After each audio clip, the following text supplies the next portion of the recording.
not true. You know what this is? It's the world's Ready, guys?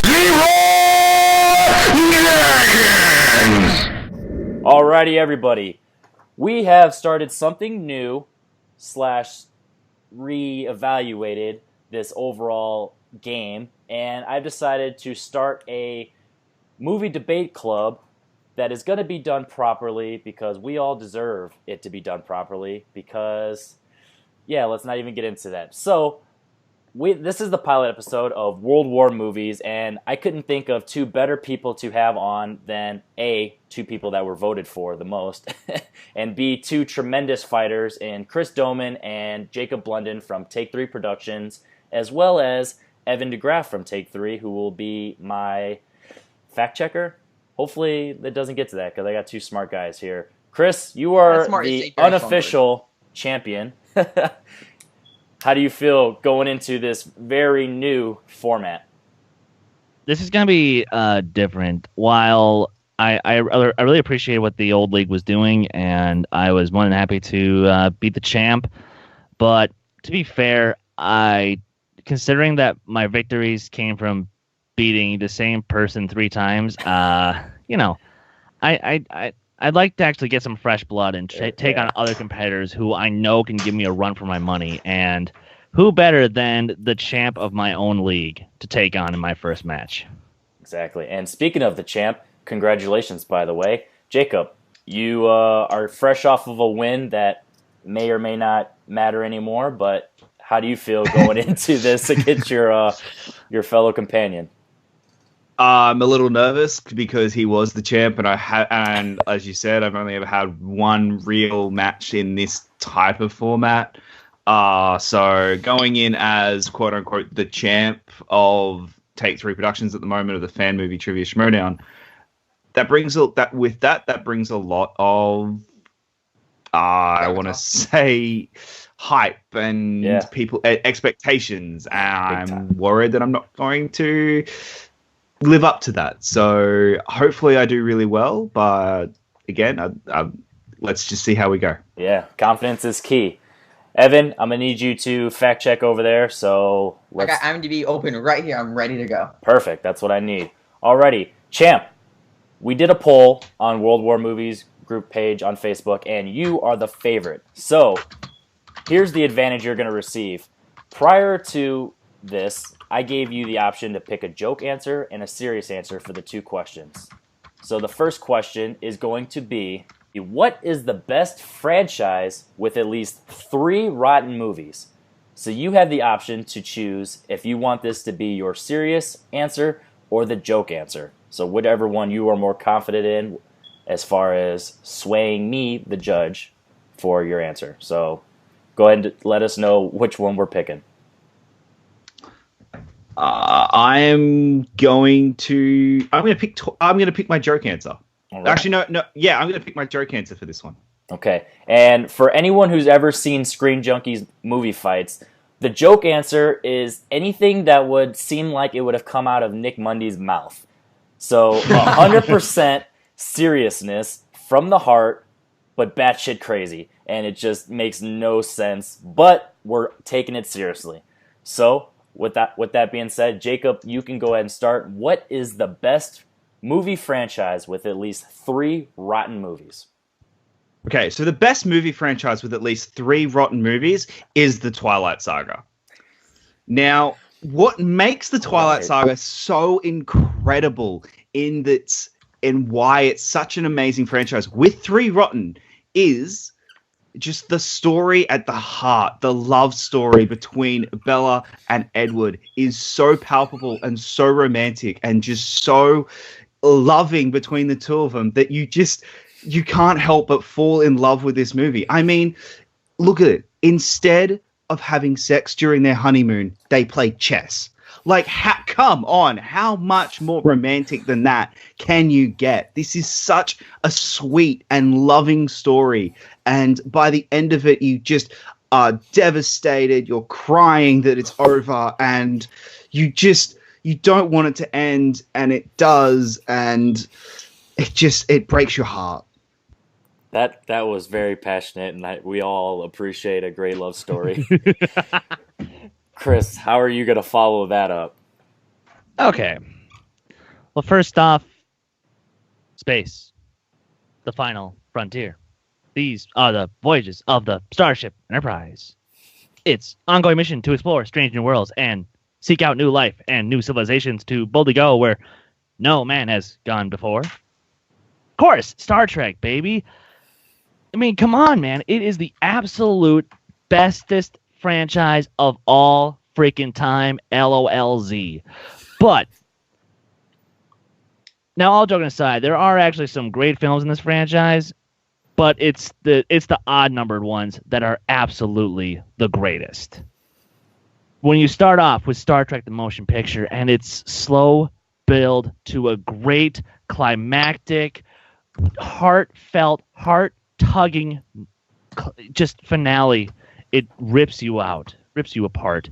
Or how about the greatest speech that Captain Kirk ever gives? What does God need with a starship in Star Trek V, The Final Frontier? It's scenes like that that make it one of the greatest franchises of all time. And let's not even, don't get me started on the absolute brilliance of Insurrection and how it is able to take an idea that would be great on television and it makes it even better on the silver screen for all of us to see when we have to watch a forced relocation. It's so brilliant. And I could just go on and on. Alrighty. So, obviously, we have two amazing franchises here with great examples. Let's just get this one out of the way. What is the best movie of the franchise? Jacob, Okay. Go ahead and go first. I'm going to say, okay, here's why Twilight is better than Star Trek, the Star Trek series. With the Star Trek films, they are great movies. You have The Wrath of Khan there, and that is great. But if you're going to tell me that I have to do a marathon of these films, if I have to sit down with friends and do a full marathon, and I have to sit through the slow pace of motion picture, the god awfulness of Final Frontier, the just sickening awfulness of Insurrection. If I have to sit through fucking Khan revealed to be Benedict Cumberbatch in Into Darkness again, if I had to sit through that again, but I have good ones every now and then. You don't get into that mindset of let's just have fun and joke and poke fun at these movies. If I have to sit down and watch Twilight with mates, with alcohol, having fun, I'm sitting there getting pissed and just ripping the shit out of these movies, and it's fun. I would have more fun doing that than going, there's a good one, there's a shit one, there's a good one, there's a shit one, there's a good one, there's a shit one. And also, Twilight is 5 movies. Star Trek at the moment is can't even remember off the top of my head. I think it's 13 now.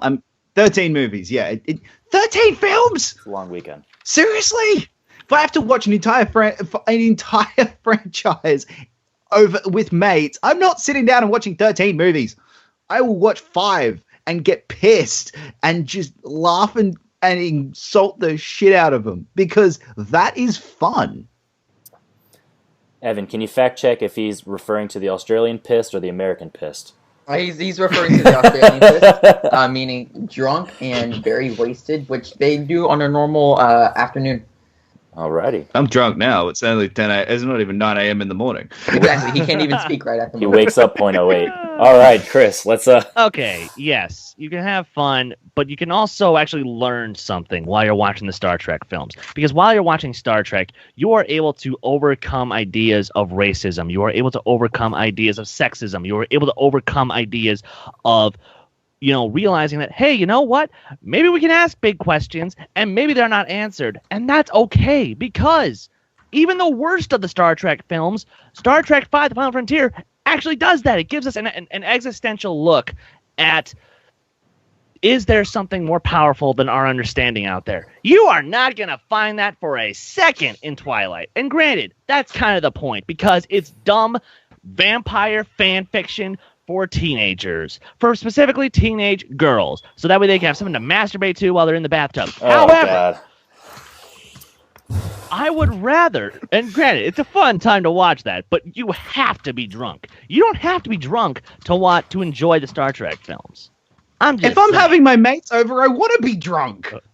That's true. But and if I'm drunk watching Star Trek, the themes and the deeper meaning and all that's going to go over my head. Ooh. So why am I watching it? Like all that sort of stuff. I just want to see. If I'm watching Star Trek and I'm drunk, I want to watch dumb action. Star Trek. I'm not watching in Star Trek. You don't get that in Twilight. You get that for action. 2 seconds in Breaking Dawn Part 2. You get that for 2 seconds in Eclipse, and you get a little bit of that in New Moon, but you don't get that in Breaking Dawn Part 1, which is basically, their version of saying, hey, guess what? Abortion is a good thing. And then and then in Twilight, all you get is some fucking baseball games. You're like, ooh, this is exciting. Which, by the way, I'm sorry, I'm just gonna get this out there right now. Bella should have gone with Jacob. Just saying. Ooh. But okay, controversy. Star Trek, I'm not getting the fun stupidness. If I'm drunk, I'm not getting that because it's like a fun action movie. I'm just getting the dumb special effects and that. And sorry, the action in 1, in 3, in 4, in 5, that has dated badly. Ooh. Granted, Wrath of Khan still holds up, but the other action has dated badly. If I'm going to watch Twilight with mates and I'm drunk, I'm not watching it for action. I'm watching that to just rip the shit out of it and have fun ripping the shit out of these movies. Whereas if I'm going to watch Star Trek, you can't do that. And because some of them are bad, but some of them are good. And you end up spending, so we're ripping the shit. Oh, no, we can't rip the shit out of this one because we've got to be good because this is the good one. Oh, we can rip again. And it doesn't ebbs and flows. It's a weird mismatch of films to watch over a weekend with mates. Now, that's fair enough. But the thing is, speaking as a person who has actually done a Star Trek marathon, drunk with friends, trust me, you can still poke fun at the good films because there is no such thing as a perfect film. And even the best of the Star Trek films, Wrath of Khan, has so many little inconsistencies. Because, of course, as a Star Trek nerd, I can point out, oh, hey, that happened in the show here. Why isn't this making sense with this and this and this? Because continuity, schmontinuity. It's the X-Men rule. But try and say that again. Drunk. I actually want to be entertained, and I actually want to be a little bit educated. I don't want to just get pissed and, be stupid the whole time. I want to actually gain some intelligence. I don't want to, sit around and lose intelligence when I'm watching a movie that I am drinking while. Because I'm already losing intelligence by drinking in the first place. So, the way I see it, I might as well learn something while I'm doing it. All right. Hold on. So, I want you to pitch to me why I should watch your franchise given that I've never even heard of either. So, Jacob, go ahead. Oh, okay. So, Twilight is one of the worst series ever made, and it is so much fun to watch with friends. You can just go into it and just, laugh yourself silly at the stupidity and just absurdness of it. Yes, Chris is right that you can poke fun at the good things at some of the things in the Star Trek movies, but you're more poking fun at inconsistencies and little moments that don't add up if I've seen the TV series or anything. In Twilight, the inconsistencies are in the movie. So you are laughing and insulting at the movie that you're watching and you're having fun and and it's not little things that you're laughing at. You're laughing at big giant things. Like two people not having sex on their honeymoon and playing chess. Like, what am I watching? It's things like that are just make it so much better and so much more fun to watch with friends in a group for the first time ever. If you've never done it before, do it. Star Trek, if you've never watched a Star Trek film before, you also are missing out on not having watched the TV series, and you're going to start with the motion picture, and it's just not going to work. All right, Chris, pitch me on why Star Trek. I've never heard of it. Okay. Imagine, if you will, a sci-fi series that takes you to brand new planets, that shows you brand new alien races, some of whom you can make fun of because of their designs, because it is all practical, it's all real. The effects that still hold up, might I add. And you see these larger than life space battles. You see these concepts that, of course, when you're not drinking, can open up your mind to new possibilities. That can give you a vision of hope for the future of humanity itself. That's what Star Trek can really do to someone who is brand new to this and is discovering it for the first time. Because that's what it's done to me. You know. Actually, yeah. I'm going to close it there. Vision of hope, baby. Alrighty. So, I'm going to need one last thing. So, remember, this was our joke answer. In 15, 20 seconds, pitch me the most over-the-top, absurd concept in your franchise that makes me want to enjoy it, makes it awesome, but clearly makes it terrible. Jacob, finish strong. Oh, boy. Oh man, you just throw me an under. Oh man, this is an underarm. All right, so Twilight at the center of the film is the love story between a human and a vampire who can't quite bring himself to turn her into a vampire, and it is literally a story about being a Mormon and religion, and just it is absolutely horrendous. But the thing that is absolutely absurd that just sells you on this, their final action piece, the thing that the whole series has been building up to for the entire series, is a joke. All right, is a dream. That's all right. All right, Chris. Absurdity. Let me have it. This is the most ridiculous way to time travel. Apparently, in one of the best films in the franchise, they slingshot around the sun at a high velocity, which somehow takes them from the 23rd century to 1980s San Francisco so they can save a pair of humpback whales to please an alien probe that is destroying life on Earth as we know it. That is the premise of Star Trek IV: The Voyage Home. It's a 2-hour movie that, granted, is still pretty fun, and it's funny, but it's Star Trek in the 80s, and it's meta as shit. Fun time. Alrighty.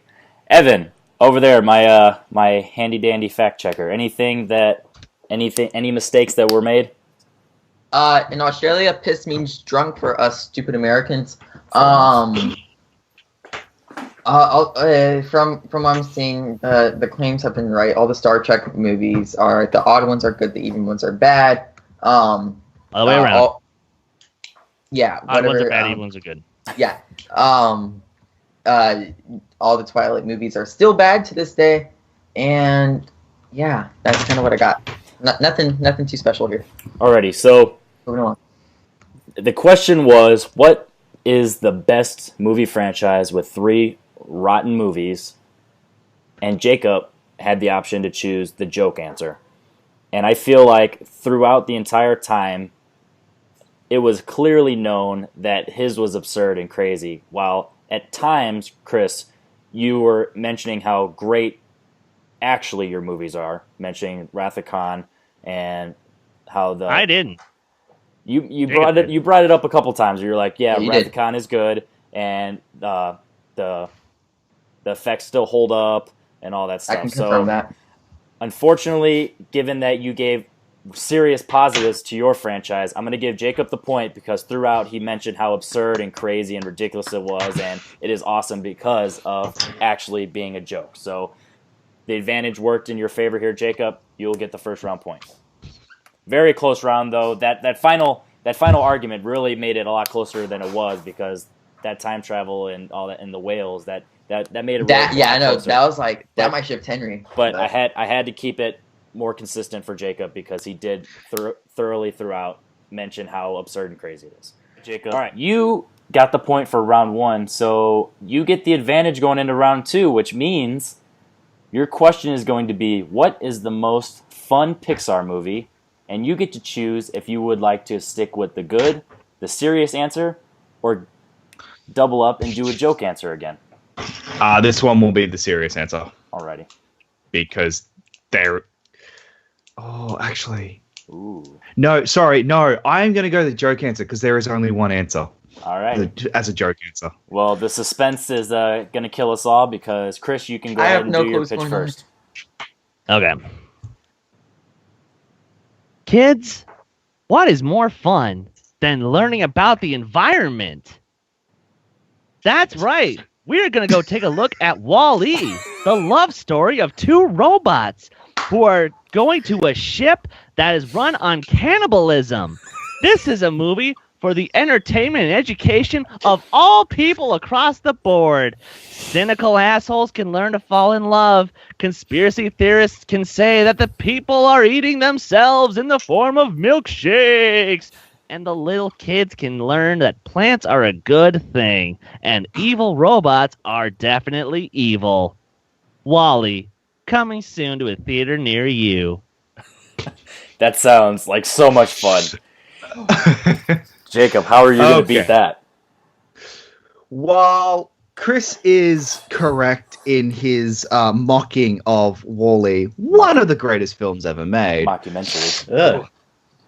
I am going to instead go with the correct joke answer. One of the worst Pixar movies, but is so much fun to watch, again, while absolutely hammered with friends. Because that's the whole point of watching movies, right? Is to be with friends, to be enjoying... I thought it was just the fuck dumb broads. If you're gonna watch bad movies, watch them with friends and just rip the shit out of them. And that is to watch Cars 2.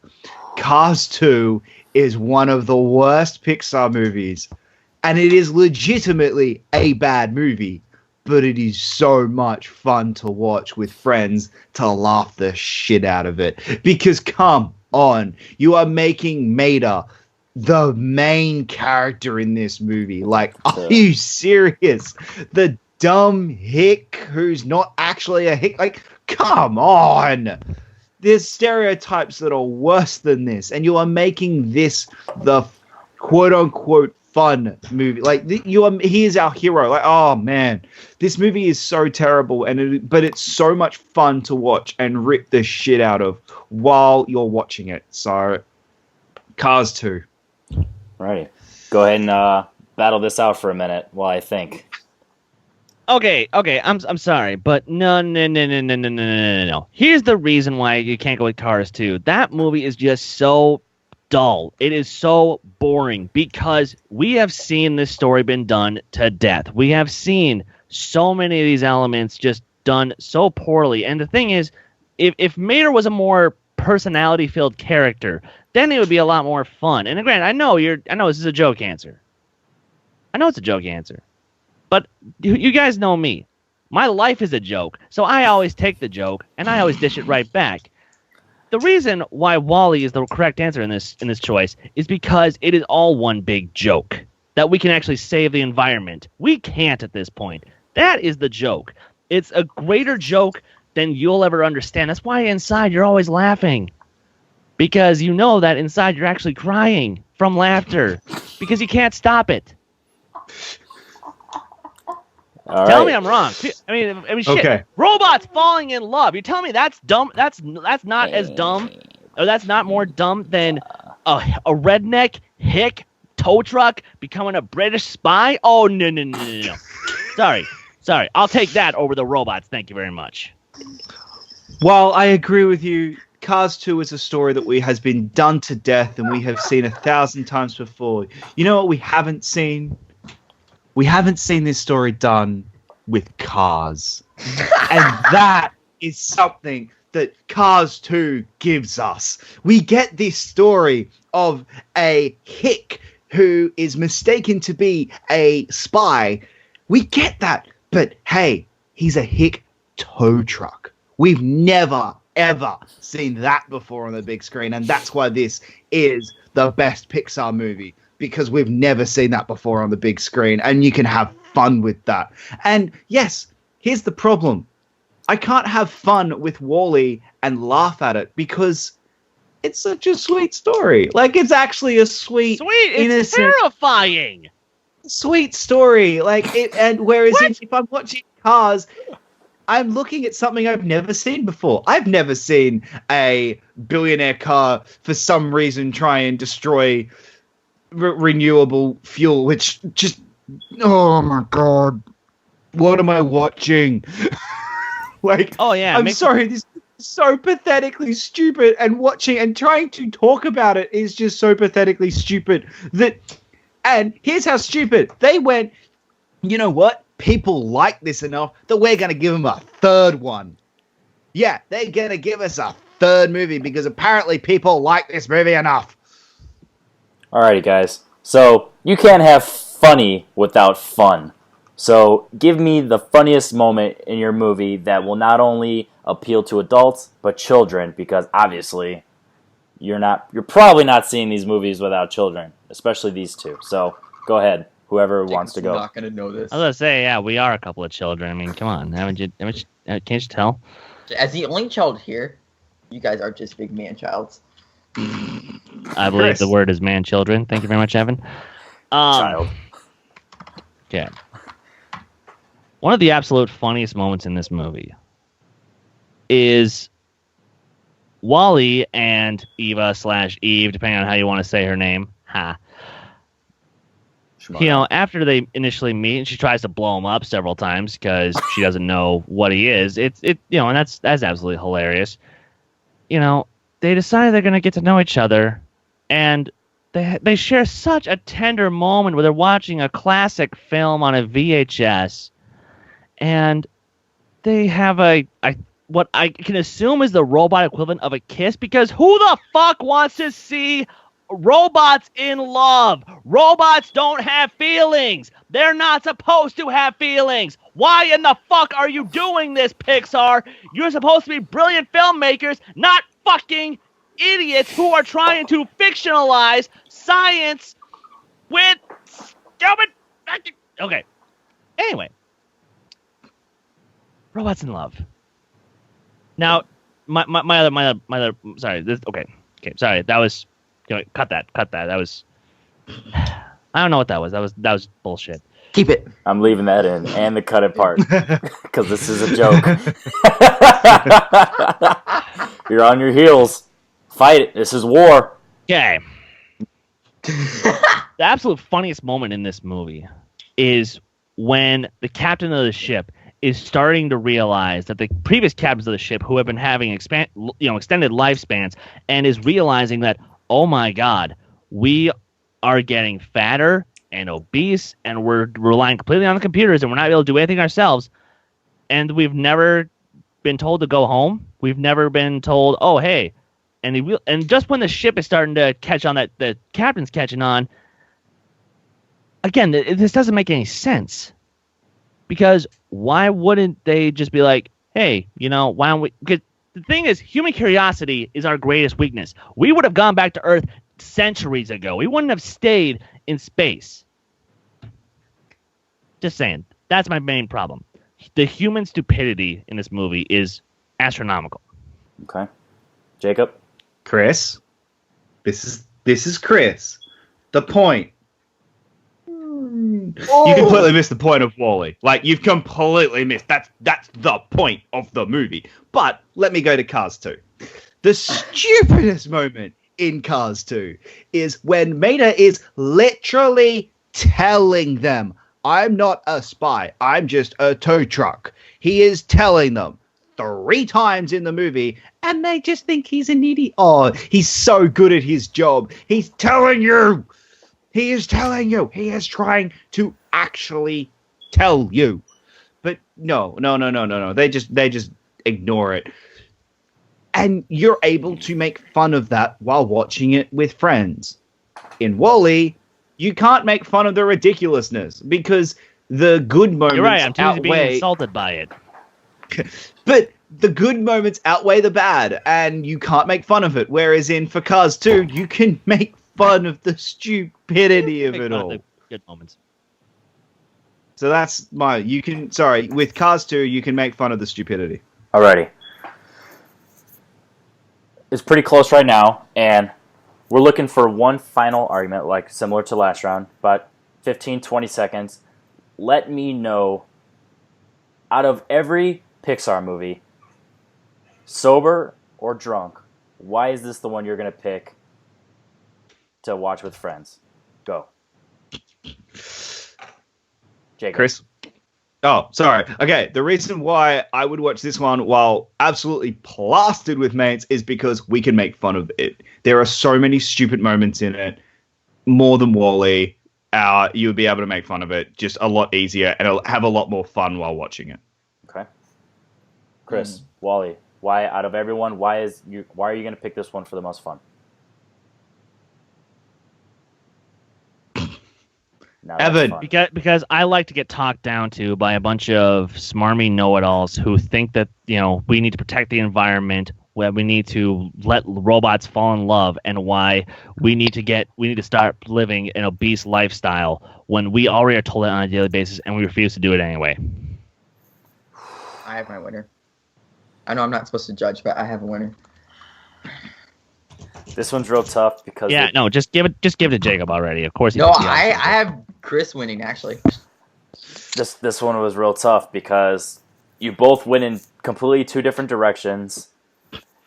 Chris, you started off fantastic with that opening pitch, and I thought you were just going to keep going with it, but then you didn't really hit it as much. And that kind of worried me. And then Jacob, he only stuck with the one point of making fun of with friends, didn't give too many details, but that spy scene that I've never seen Cars 2, but that just sounds absurdly crazy, and just for that one point alone and Chris not sticking with his joke, I am going to give it to Jacob because overall fun, that does sound funny and fun, and Chris, in your moments, it kind of sounds sad more than fun.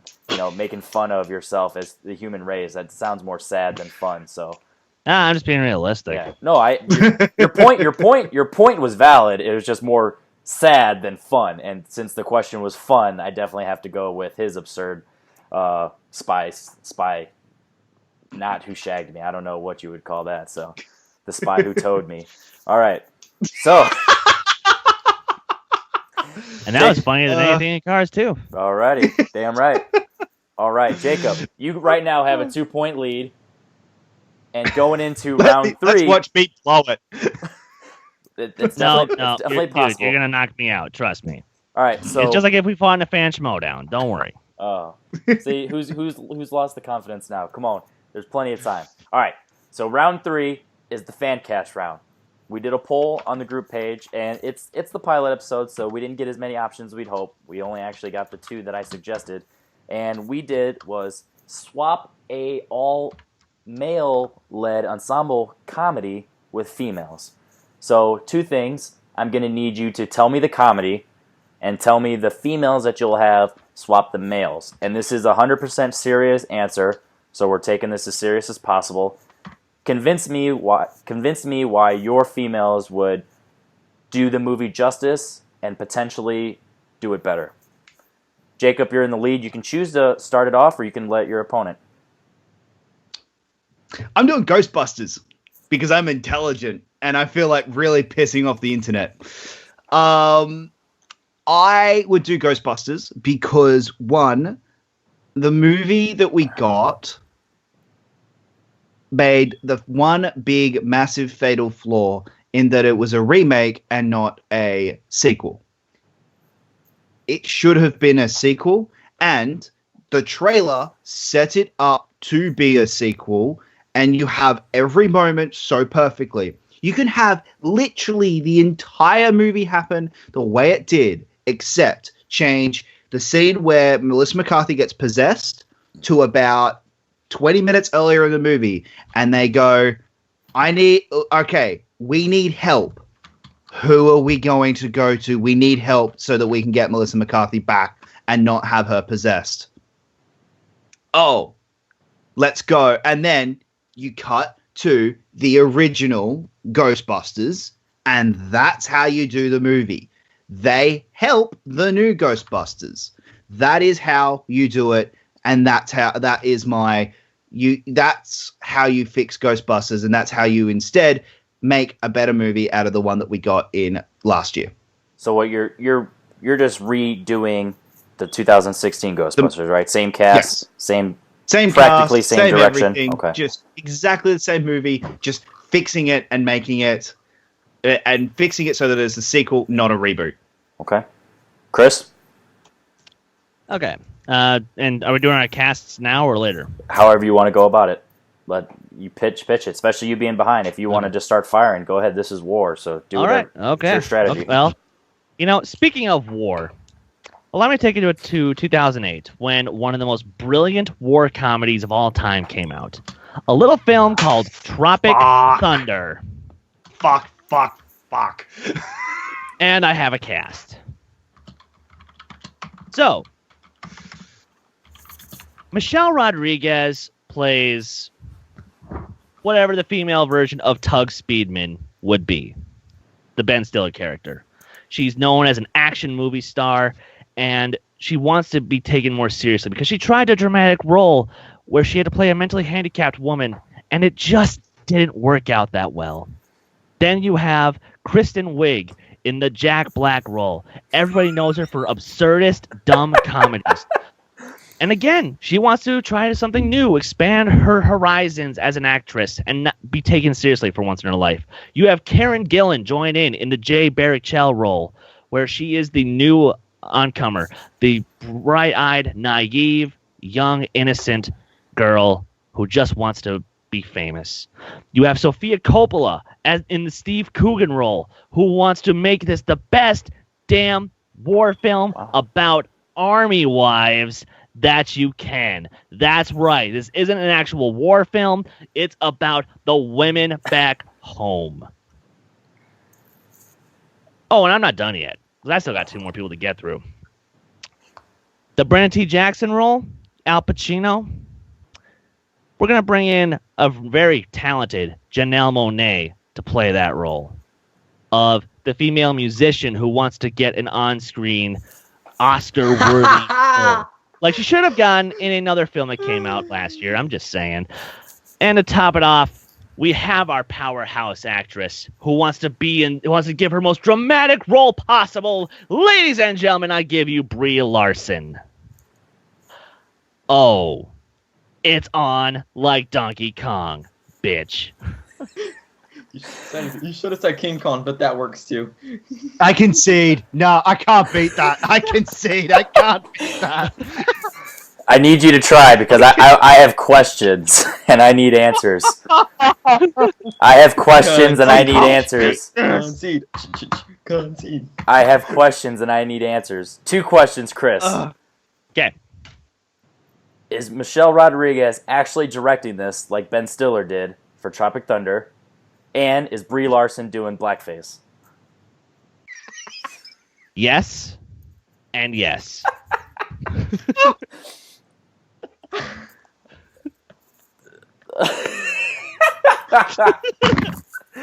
Press the point. I can't beat this.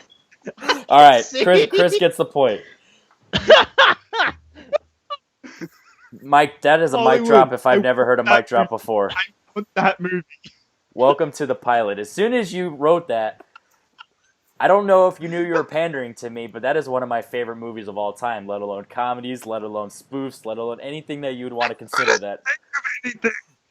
I had 2 thoughts in my head that are all female casts. He said that Oceans I could and do. Ghostbusters, and in my mind, I'm just like, Chris already told me Tropic Thunder, so I don't know how you're going to compete with that, but have fun, buddy.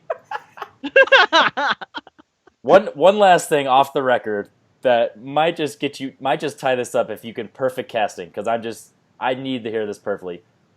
Who would play Alexis Grossman? I've got the perfect one, and I actually thought I was like, this will be perfect instead of Brie Larson, but whatever. Okay. You didn't go with it. Can you? Okay. Funnier. No. I got it. And it's not who you think. Because fuck Melissa McCarthy. I'm going with... 5, Your mom. 4, Oh, 3, Shit, what's her name? 2, 1. Ah, you had your chance. Yeah, I did.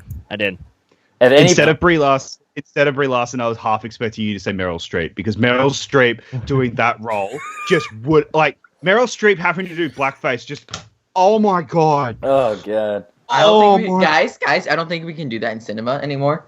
We're gonna. But they did with Robert Downey Jr. Yeah, and they made that's fun of the the point fact of a that they were parody. doing Yeah. it. That was I'm a the dude joke. disguised as a dude. Yeah, but to be Another fair, dude. we live in Trump world right now, and that just, Doesn't nobody will work. let it fly. Yeah. Nobody would. The Democrats wouldn't. The Republicans wouldn't. All right. Even your mom wouldn't. Oh god. No, she would. She would love that. All right, guys. Right That's why my mom now is awesome. we are at 2-1. Should be 2-2 after that mic drop, but we're gonna keep it fair. 2-1. Chris, you have some work to do, but we have 4 shootout questions. Okay. So Ooh. what we're gonna do is this is war. Think of this like Want a me to duel. time it? Yeah. Think of this like a duel. I'm gonna say a question. First to shoot gets the opportunity to once again mic drop. If you can convince me that your answer is correct in 20 seconds, you automatically get the point. If not, the Damn. opponent gets the chance to rebut, and then you will do a rebuttal each. So similar to the speed round. But the advantage is you get the opportunity to mic drop right away because, like war, kill shot. So if you miss, then you'll fight. If not, you'll get the point. So Chris, Jacob, let's start. So whoever I hear first, they have 20 seconds. So once I say go, Evan, start the time.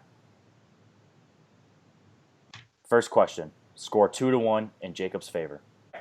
First shootout. Kill shot or battle? What's going to happen? Funniest movie character ever. Donkey. Okay? Why? 20 seconds starting now at 7. So once that hits 27. Okay.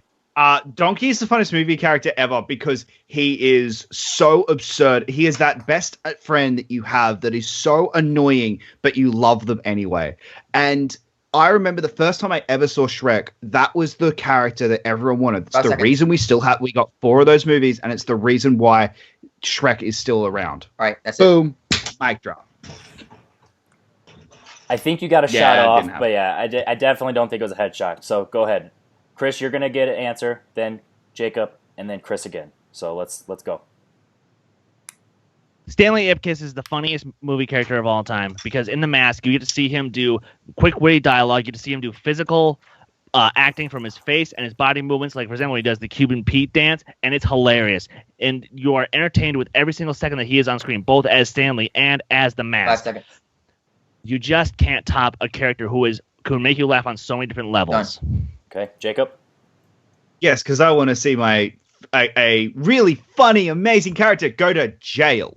No, okay. What makes Donkey so funny is that he is hilarious. He is stupid. He is always funny. So he's the secondary character. So he doesn't have to have the dramatic moments. He just has to be funny through 5 the seconds. entire film.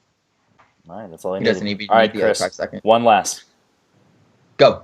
Being just funny does not make you the funniest character. What makes Stanley the funniest character is the fact that he is also a good character in addition to being a funny character. Like I said, he has the ability to tug at your heartstrings in the correct emotional response. He can actually tug at other characters' 5 heartstrings, and he can make them laugh as well as make you laugh. It's Done. perfect fun for all people. All righty.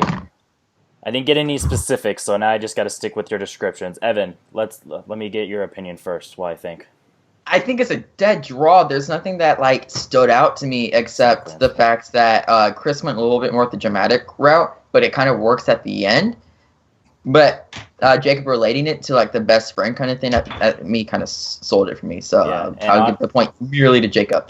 Yes. Plus, on the contrary, what you said, Chris went towards a dramatic route, and Jacob straight up said he's a side character and he doesn't have to worry about any dramatic route. Makes it 100% funny. So yeah, I'm gonna agree with Evan. Jacob gets that point. So that puts him at 3. Fuck, I don't know how to get half these points. All right. So there's going to be 3 questions left, so potentially we could go to a sudden death. So, Chris, you still have plenty of time. All right. Right now it's 3-1. Jacob hits this, he wins. Yeah, there's 3 questions there. No sudden death. I'll cut that part out. So 3 questions left, 3-1. So, Chris, you're back against the wall. Yeah, Chris has to hit this. Same Numbers approach. wise. Remember, this one is a 1 or 2. So I'm gonna give you 2 options. Pick one of the 2. Go for the kill shot. Wonder Woman or Captain America? Wonder Woman. Captain America. I heard Chris. Chris. Wonder Woman is a way better film because it works as a better origin story for the character. It's a more well-rounded story. The love story in this film is way more believable than in Captain America. The action is way more better paced. The film is better made. The score is fantastic, unlike Captain America, which is just boring. And then you also have 5 seconds. the best performance that any superhero actor has given. Done. Okay, Jacob. I didn't Yeah, really. yeah, Chris and Jacob. Okay. Hold on, just for my reason. I didn't get the kill shot there because I was just looking for No. the characters because Captain Yep. America is too vague to specifically say a movie. So I was thinking characters. So that's why we're going on full on no kill shot. Go ahead, Jacob. 3, 2, 1, go. Okay, so the reason why Captain America, and I am going to give Pacific First Avenger is a better movie than Wonder Woman movie is because, one, we have now seen the progression of Captain America through that film, and we have seen the 5 seconds. relationship between Peggy and Captain America is much more palpable than the relationship between Done. Steve and... Okay. Now that you know what you're going up against, Chris, go ahead. You can't use that argument because Steve and Diana only had one film to have their relationship. Steve and Peggy also in one film to their relationship, and it was done horribly. Plus, Steve Rogers has no character arc in the first film. He only has an arc because of the other 2 films. Diana Prince has already gone from one character to another completely different character by the end of And her time. film. Okay, Jacob, last one. Evan, it starts when I talk, all right? Stop putting the timer on. Far out. Fuck Evan. Learn how to time. Jesus. 3, 2, 1, go. Dude, have you I haven't started it yet. I haven't started it yet. Oh, fuck. I'm already lost. Jacob, just start talking, will you? Okay, the reason why Captain America is a better movie than Wonder Woman is because he has developed as a character. He does develop in the first film. There is so much more heart in that first film. But as Henry said, it's the character, not the movie. The character of Captain America has 3 other films that we have been able to develop with, and he is so much better as a character than Wonder Woman has in her 2. Time. Evan, what do you think? Oh, God. I wish I heard more about Jacob's last point about the whole arc of the character. Hence, I have to give it to Chris. Yeah, I like what Chris said, that he said that Captain America had 3 films to build that arc, whereas Wonder Woman had 1 so far, and she did a great job. And his first point was potentially. He said yes, but we'll stick with potentially. Potentially one of the best superhero performances, not just casting, but performances. So overall, yeah, I'm gonna agree. We're gonna go Wonder Woman on that one because as an individual, I definitely was sold on Wonder Woman between the 2. 3-2. Yeah, Jacob. No, honestly, Jacob, if you hit on that last point, you're through your whole second argument. Yeah. You would have had me over. You definitely began that too late. All right. Yep. Given my recent movie watch that I had personally, I thought this would be a fun debate question in such short time. Remember, same thing as always. Just yell out the first movie and then you'll go first and potentially get the kill shot. Best David Fincher movie. The Social Network. All right. Shoot. Whenever you're ready. The Social Network is the better David Fincher movie because it is his first one that he has had to rely on. He's had a script that has been incredible, that has helped him showcase his efforts. It's the first one where you can go, this is David Fincher at his best. It is a better story. It is the best overall movie that David Fincher has done. Yeah. Once again, that was a good point, but there wasn't enough to really just. There's something about the Social Network Yeah, itself. to just shoot it in the head. And anybody, this is my own personal opinion, but anyone who knows David Fincher, I would definitely want to be sold on why, specifically him personally, why The Social Network. So Chris, go ahead, pick your answer, and then 20 seconds. Think about his letterbox list. You can do this. No pandering. What did we already say? 5, 4, 3. Fight Club has single-handedly one of the single greatest cinema twists of all time. Fight Club also has two of the greatest performances given in the last 20 years in both Brad Pitt and Edward Norton. It also has one of the best soundtracks/scores ever put into a modern film. It also has just some of the most inventive filmmaking camera techniques and also storytelling usage of tropes and cliches. Stop. Wow. Okay. Do you need to hear the question again, or do you know exactly where you're going to go? Okay. 3, or whenever you're ready. Yep. Okay, the reason why Fight Club is not the best David Fincher movie and it is Social Network is because when you are watching the Fight Club, the problems with the film are evident. Whereas he was a much younger director, he wasn't as experienced. Whereas with Social Network, he had digital. He was more experienced and he knew what he wanted to do with the story. The story is what is key. Ready? Chris, final shot. Whenever you're ready.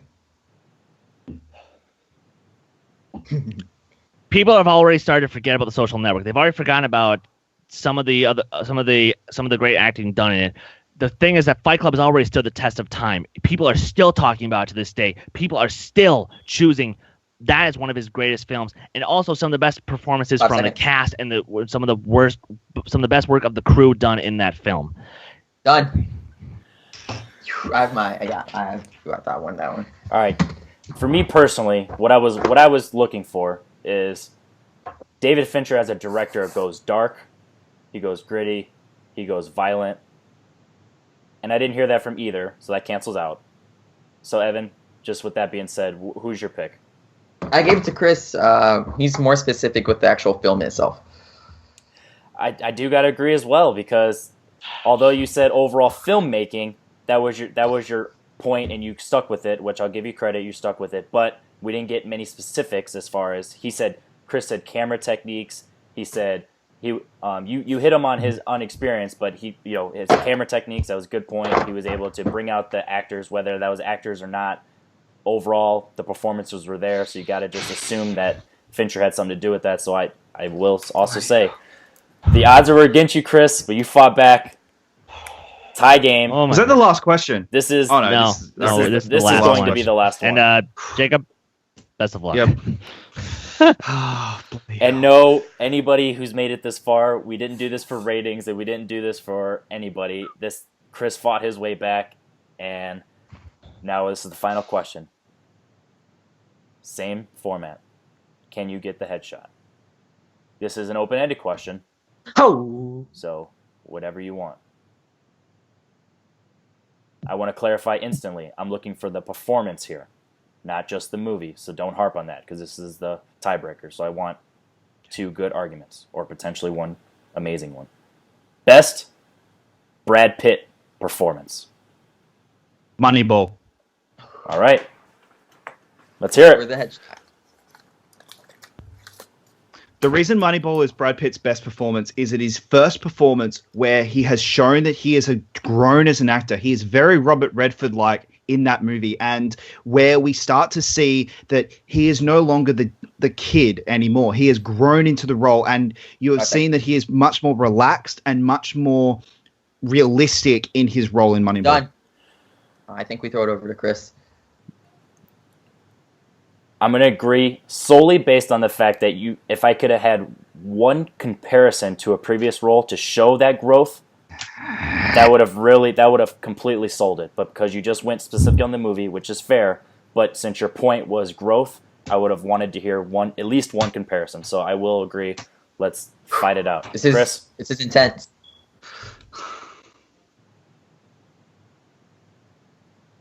All right. Brad Pitt performance. Brad Pitt's role in Interview with the Vampire is his all-time greatest role because he not only had to act alongside the great Tom Cruise in one of his most underrated performances, he also had to outshine against Kirsten Dunst, who at the time was a brand newcomer who made a huge splash in that movie. 5 seconds. Against talent like that, he still managed to stand out. Interview with the Vampire. All right. All right, Jacob, you know what you're working with. 3. Whenever you're ready. Gotta love it.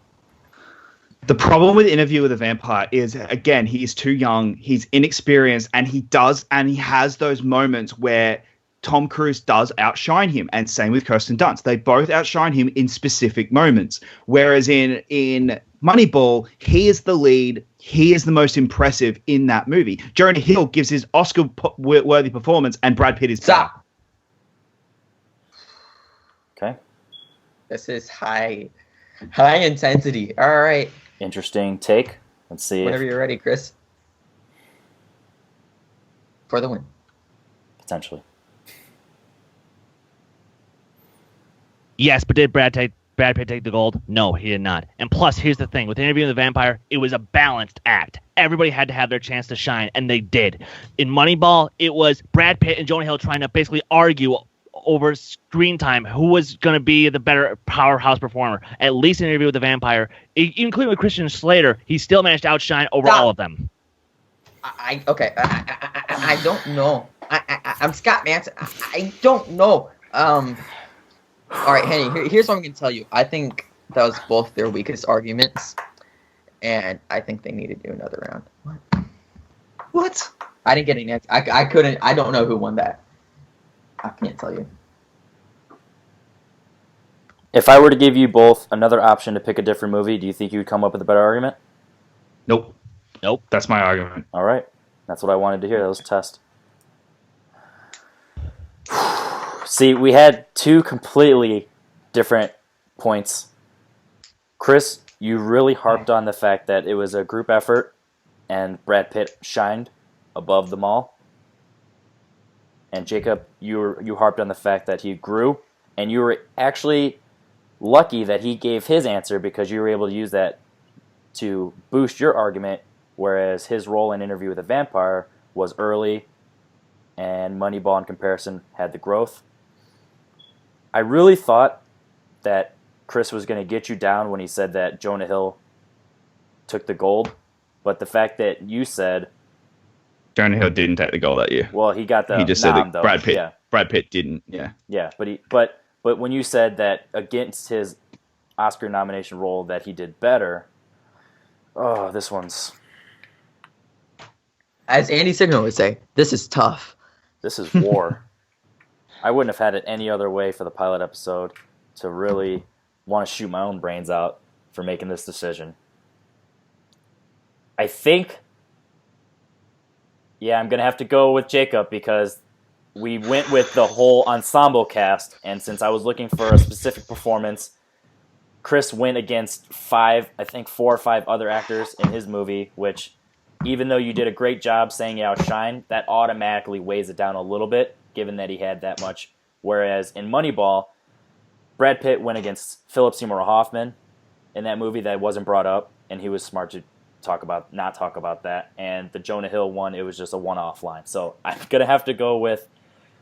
I really appreciate the growth and the maturity aspect that he went with it, and I personally do have to agree. Jacob, you are the first winner of World War movies. That was a war, if I've ever seen one. Holy cow. Chris, you came back. You fought. You showed that war's not over until you're dead or until that timer runs out. And this was a lot of fun. And if I can even get another episode that's even a 10th of this one, I will be satisfied because this was amazing. And I wasn't even planning on it going on this long, but I wanted to just hear you two fight it out, and it was a blast. Evan, what is your opinion on these two fighters? And whew. Okay, Chris Stillman, coming back, beating the same guy 3 times, and now beating Jen Kemp 2 times, and now has to come up against this bloke of a man, Jacob London, and got close. He got extremely closer than I thought he would. I there was only one decision that I disagreed with, but again, it's very opinion based, which is fair enough, and it was a good time. Jacob, yet again, proving why he's the Aussie and why he's the champion of Fan Movie Trivia Schmoedown, but this was definitely insane and high octane. Alrighty, so given that this is the pilot episode, this was a similar format in the aspect of movie debating, but I tried to give it a twist on being different from movie fights. Do we agree it was different, and do we think that it could work? Yes. Yeah. Perfect. That's all I want to hear. That's because it's hard to compare because, like I said, you two are amazing fighters and you have a lot of film knowledge, so you could probably work with whatever you're given. But if you truly believe that this would work from anybody, guys like Evan, then maybe that we could have a lot of fun. Holy cow. Chris, your record is 0-1, so if you want that new belt, you're going to have a lot of work to do. And Jacob, if you want all the belts, all the records, you're off to a great start. He is an outlaw fan. He is an outlaw fan. Holy Funny cow. enough. All right, guys. I am So here now, for a reason. so now after Jacob probably does win the belt first, now I'll have to take 2 belts from him. Wow, shots fired. This is war. But I wait love a second. it. I am here for a reason, not just a fact check. But there's this masshole in the group that never shuts his mouth about anything, and that is so opinionated and thinks he's so good at debating people and thinks he's a freaking intellectual. His name is Lucky Lucas Schilbach, because if he finds a way to beat me, that man will be very lucky. I'm calling him out. Episode 2 of World War movies. Come at me, Schildbach. You're not ready. What do you guys think about that? That's a ballsy move. It's a very ballsy Evan, you move. get your ass You're kicked. getting your ass kicked, dude. You're going up against a full on full on liberal nutcase. You're not gonna win. I am too. So we'll see how this goes. We'll see if the questions are classics or 2010s or Ratatouille. All right, guys. I think this might have been a successful pilot episode, and we might see more, especially if this challenge is accepted of Lucas Schilbach from Evan DeGraff. Guys, I am Henry Confidential on Dial In for Movies. This is World War Movies, and holy cow, this was war. Bye-bye.